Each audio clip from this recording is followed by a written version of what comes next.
નમસ્કાર મિત્રો, પુષ્પદત્ત ચેનલની અંદર આપનું હાર્દિક સ્વાગત છે। હું છું કેવિન દવે। ની આસપાસ બનતી સામાજિક તેમજ ધાર્મિક ઘટનાઓને નિહાળવા માટે અમારી પુષ્પદત્ત ચેનલને લાઇક કરો, શેર કરો અને સબસ્ક્રાઇબ કરો। પાલિતાણા તાલુકાના હણોલ સિંચાઈ યોજના ડેમના 2 દરવાજા અડધો ફૂટ ખોલવામાં આવ્યા।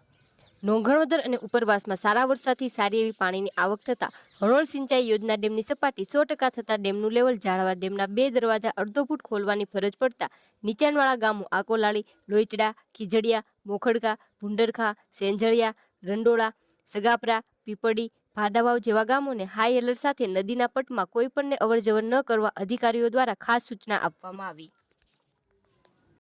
ઉપરવાસમાં સારા વરસાદથી નોંઘણવદરની જીવાદોરી સમાન શિવસાગર ડેમ અને વલ્લભ સરોવર ઓવરફ્લો થતાં હણોલ ડેમના સારી એવી પાણીની આવક થયેલ છે।